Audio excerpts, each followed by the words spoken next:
চলুন দেখি এক দারুণ রোমাঞ্চকর গল্প যেখানে দুই অচেনা মানুষ এক রহস্যে জড়িয়ে পড়ে। গল্পটা শুরুই হয় এই রহস্যময় কথাটা দিয়ে, যা আমাদের প্রাচীন কোনো গোপন রহস্যের দিকে নিয়ে যায়। আর এই দুই প্রধান চরিত্রের দেখা হয় একদম ভাগ্যচক্রে, এক পুরনো জিনিসের দোকানে। কিন্তু সেই ম্যাপটা নিতে গেলেই অন্য একটা হাত সেটা ছিনিয়ে নেয়, আর এখান থেকেই শুরু হয় তাদের জার্নি। মীরার কথা শুনেই বোঝা যায় এই জিনিসটা তার কাছে কতটা দামি আর ব্যক্তিগত।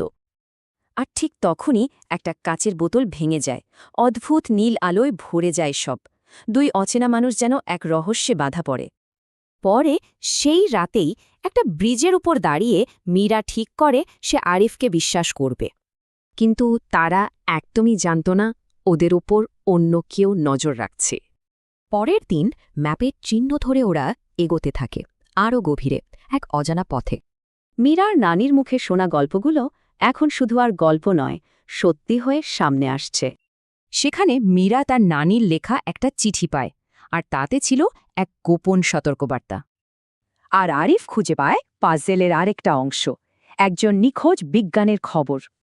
গুহার ভেতরে ঢুকে ওরা যা দেখল তা এক কথায় অবিশ্বাস্য।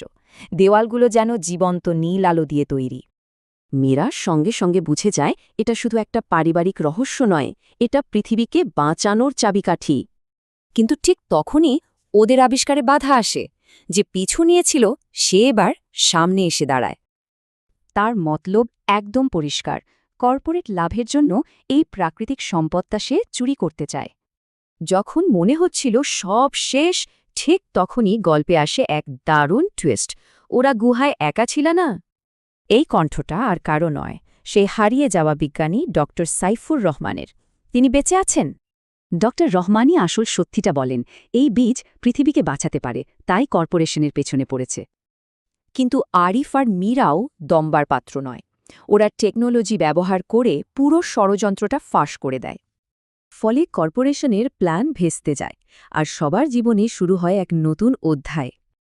সাগরের পাড়ে দাঁড়িয়ে ওরা ভাবে, কি অদ্ভুত তাই না, দুটো আলাদা পথ কিভাবে এক হয়ে গেল।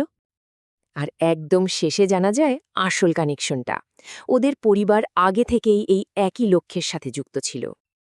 এটা ভাবায়, তাই না, যে কত অজানা ইতিহাস হয়তো আমাদের সবার জীবনকেই নিয়ন্ত্রণ করছে।